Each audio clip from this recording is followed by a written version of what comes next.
अब माया किसे कहते हैं और माया का क्या बंधन है और इस बंधन से कौन तरता है? प्रभु के सिवा और कुछ दिखना सब माया है। प्रभु के सिवा और कुछ सुनना, बोलना, करना, लेना, देना, सूंघना, स्वाद लेना, सब ये माया से ही हो रहा है। मैं, मेरा, तू, तेरा, ये भेद माया से ही हो रहा है। अच्छा, बुरा, मान, अपमान, निंदा, स्तुति, हानि, लाभ, दुख, सुख, हर्ष, शोक, भय, मृत्यु, ये सब माया से ही हो रहा है। जब किसी जीव पर श्री हरि दयालु होते हैं तो उसे मनुष्य शरीर दे करके विशुद्ध संतों का संग प्रदान करते हैं। तो छोरत ग्रंथ जान खगराया, विघन अनेक करे तब माया। जब वो सतोगुण भाव में संतों के द्वारा जो उपासना पद्धति बताई गई है उसमें रत होना चाहता है, रत हो गया तब तो किसी की ताकत ही नहीं। रत होना चाहता है, भगवत मार्ग में चलना चाहता है, अपने आप को प्रभु के प्रेम में रंगना चाहता है, तो माया विघ्न डालती है। जो जड़ चैतन्य का बंधन है, ये देह भाव, मैं मेरा तू तेरा, मैं करता हूं, मैंने ये किया, मैं ये करूंगा, मैंने ये भोगा, मैं भोगता हूं, मैं आगे भोगूंगा, ये सब मायाकृत वचन है, मायाकृत चेष्टा है। जब उपासक उपासना के प्रकाश में इस ग्रंथि को छोड़ना चाहता है तो विघन अनेक करे तब माया। जो माया है वो अनेक विघ्न तैयार कर देती है उसके सामने। अंदर और बाहर दोनों जगह हमारी इंद्रियों में ही चंचलता प्रकट कर देती है। देखना, सुनना, स्वाद लेना, छूना, भोगना, ये सब। इंद्री द्वार झरोखन नाना, बैठे देवता करी करी थाना, आवत देखें विषय बयारी, तुरते देख किवाड़ उघारी। वो ताक में बैठे हैं, कहीं भी अवसर मिले और इसको गिराऊं। बाहर माया प्रतिकूलता पैदा करती है, विपत्ति डाल करके, निंदा करवा करके, अपमान करवा के, अवहेलना करवा करके। यद्यपि हमारे मार्ग में अगर विवेक है तो बहुत सहयोगी है। हमारा राग नष्ट हो रहा है, पर विवेक न होने के कारण वो उपासक लड़खड़ाने लगता है। जब कोई उपासक इस भाव से अपने को बचा ले तो ये जो नाम कीर्तन है, वाणी गायन है, श्री जी की सेवा है, संत समागम है, ये निश्चित तुम्हें मुक्त कर देगा, जीवन मुक्त कर देगा, निश्चित। आज तक कहीं कभी किसी को भी कुछ भी प्राप्त हुआ है तो संत समागम से प्राप्त हुआ है, अन्य किसी साधना से नहीं। व्रतांसि यज्ञ छंदांसि तीर्था नियमा यमा, भगवान के स्वयं वचन है। यथा वरुंधेत सत्संगः सर्वसंगोपहो हिमाम।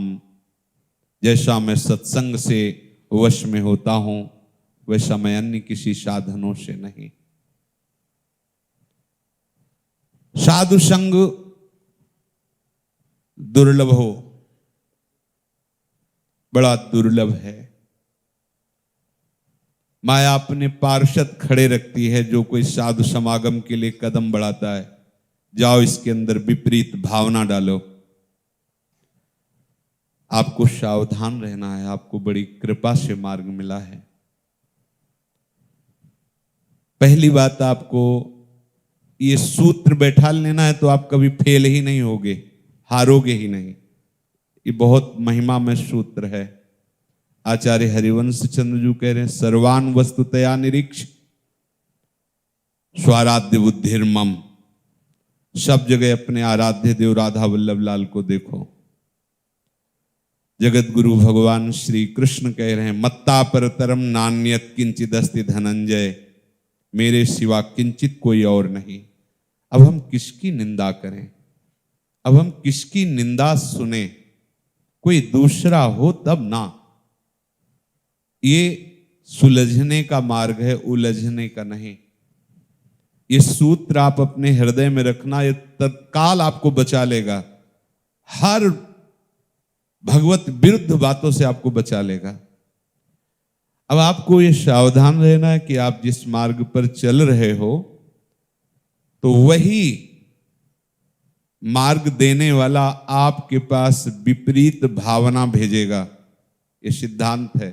जब वर्ष भर विद्यालय में अध्यापक के द्वारा हमें जो शिक्षा दी जाती है तो वही अध्यापक प्रश्न करके, और जब आप उत्तीर्ण हो जाते हो तो अगले क्लास में पहुंचा देता है। ऐसे ही महामहिम करुणा समुद्र प्रभु उपासक के सामने भेजते हैं। सदगुरु के द्वारा अमृतमय वचन, अमृतमयी उपासना, अमृतमयी भावना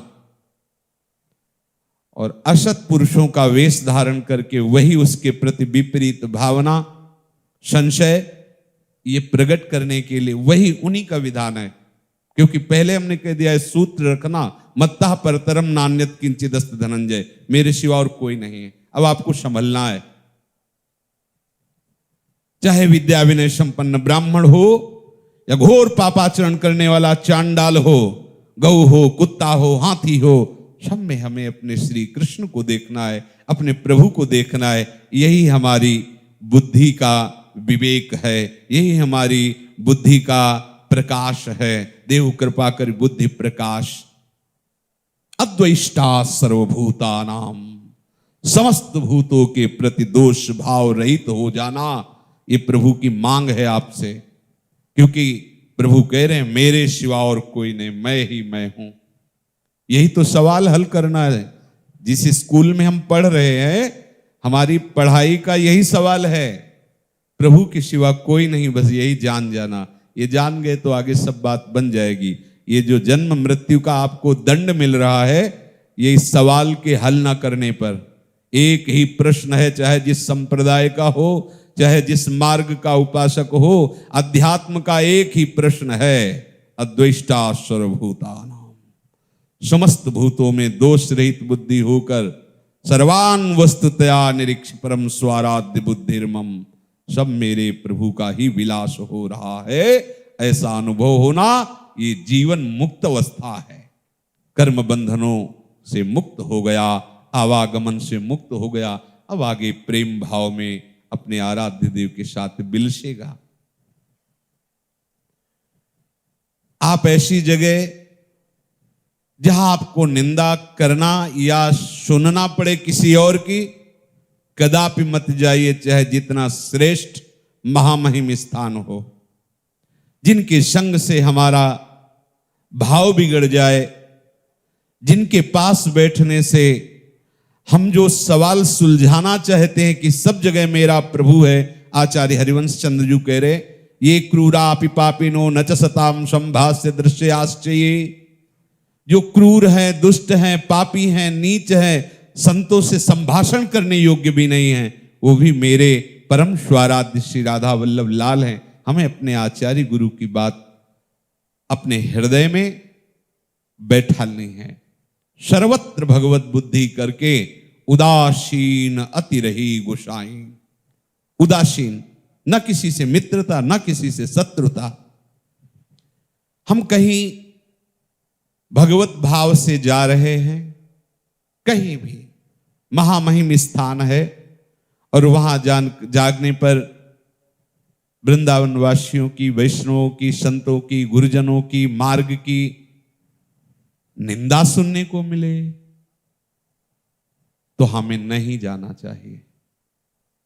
एकांत भले यमुना के पावन पुलिन पर एकांत बैठकर राधा राधा रटोगे तो वहीं चले आएंगे जहां जाना चाहते हो, वही चले आएंगे स्वयं। वो बहुत करुणामय और सच्चिदानंदमय है। ऐसे करुणामय है कि यदि भाव से एक बार पुकार लो तो पीछा नहीं छोड़ते। एक बार जिन नाम लिए हित सो होए अति दीन, ताको संग न छाड़ही ध्रुव अपनो कर लीन। वो ऐसे प्रेमी हैं, पर उनसे प्रेम करने के लिए उनकी आज्ञा पालन करना पड़ेगा। उनकी आज्ञा है अद्वेष्टा सर्वभूतानाम। कहीं भी कोई भी संबंधी हमारा और रिश्तेदार, नातेदार, मित्र, कहीं वो भगवत लाडलों का दोष दर्शन करने वाला, उनकी निंदा करने वाला, भजन मार्ग की प्रति नास्तिकता का भाव रखने वाला, तो हम मन से उसको भी प्रणाम करें, क्योंकि मेरे प्रभु उसके रूप में भी हैं। हम वो चूक ना करें जो उधर से हो रही, पर हम ना उससे द्वेष करेंगे ना उससे राग करेंगे, हम उदासीन हो जाएंगे। मतलब ही नहीं, उदासीन को मतलब ही नहीं।